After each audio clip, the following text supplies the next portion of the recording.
Staying on security matters, a wave of terror struck the farming communities in Niger State, forcing many to flee their homes. In the Bassa community, 20 residents were brutally killed by bandits, sparking fear and mass dissertation.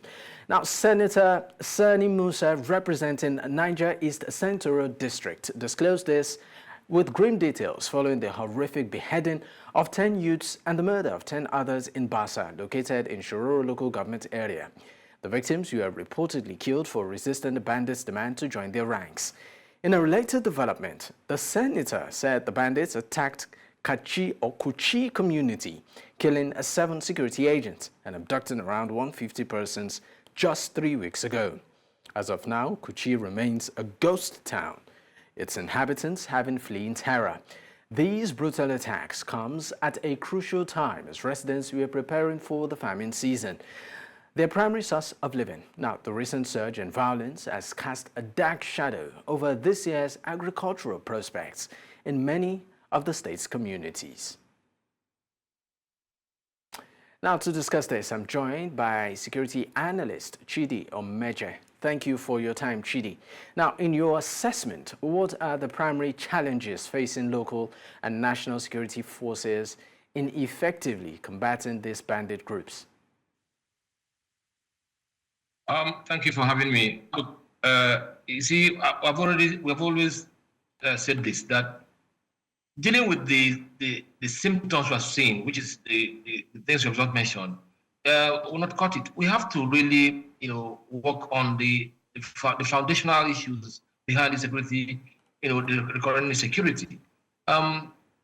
We just want at a point where somebody was going to think that there will be some respite.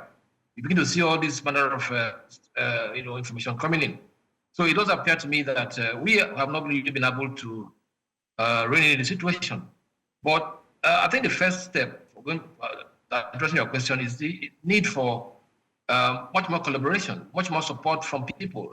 This is no longer the job of security people alone. It has to be the all of society approach that people have talked about. Security is everybody's business, and we all have to play one role or the other to ensure that we, very in the situation. I'm really appalled that not a single respite is seen in that part of the country. It's incredible, but I believe also that this government should be thinking about deploying more of a political will to help the security forces to deal with some of the situations. So to me, it's something that a concerted effort can help. All right. Now, let's also talk about the immediate and long-term measures that can be implemented to improve security and prevent further attacks, particularly in vulnerable communities within the state. Even though we understand that to a very large extent, the security forces have been able to make commendable progress in this fight.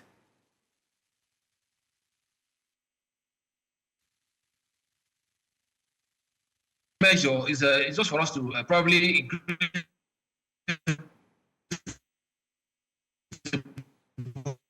on the ground, do more of intelligence, deploy more of our intelligence assets, and then, of course, to be able to complement the effort of the military. Then, in turn, look, this is where good governance comes in, because the thing that actually give this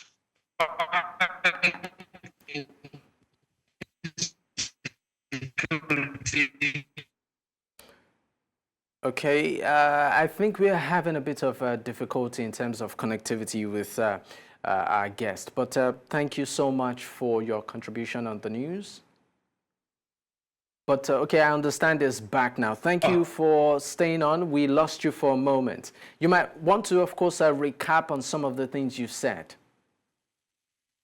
Yeah, I was just going to say that, in the immediate, we need to see how we can equip our police more, how to empower them to be able to complement the effort of the military, because the military alone can't really, do the work.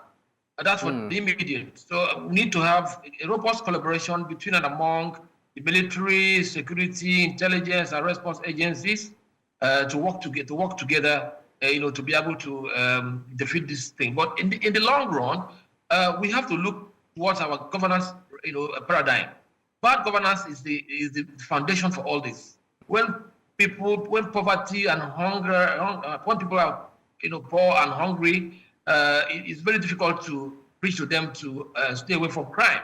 So there's a correlation between bad governance, corruption, ineptitude, and of course poverty, and then anger and crime. So the spike in criminality is just a natural outcome of bad governance. So we need to think along this line. It's not just dealing with the symptoms. The symptoms is what we're seeing now, but we're supposed to deal with the root causes. And the root cause is actually bad governance. But so I'm sorry to interject a bit. Bad governance. It's becoming a pandemic. I'm sorry to interject a bit, Chidi. You're making reference to socio-economic issues as being one of the root causes, if not the root cause of many of these insecurity situations that we're experiencing.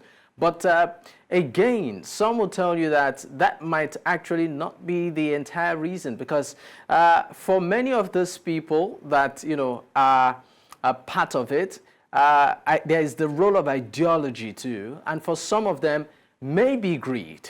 They've made so much money from it over time, and they feel that, that's the only venture I can get into to make as much or to maintain a certain lifestyle that I'm used to. So would you still want to say that, the economy, talking about poverty, unemployment and all of that, and also leadership, is a pivotal factor as against also some people's personal interest?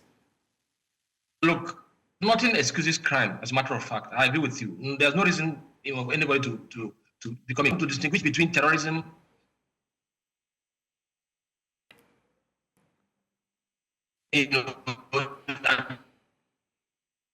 ideological-based terrorism and banditry, purely economic plunderer to make money out of criminality. That's different from terrorism that is ideologically based, that are driven by the ideology, by religious zealotry. So, but banditry, the issue we have right now mostly in the south, the northwest and the north central, and the areas we mentioned today are purely banditry. So it's not purely ideological, it's not just ideological, it's just economic plunderers. So I am saying that, like I said, really nothing excuses criminality, but we are talking about some of the issues that give rise to people, finding crime attractive.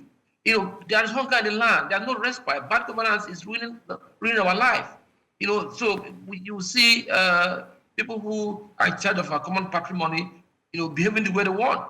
People in governance positions behaving the way they want, and the entire masses of the people are suffering. So these are the things that give rise to many people finding crime attractive. That's what I'm trying to say. But nothing excuses crime, like I also mentioned. So you cannot discountenance the fact that bad governance, there's a nexus between all right, Chidi. bad governance. All right, Chidi, thank you.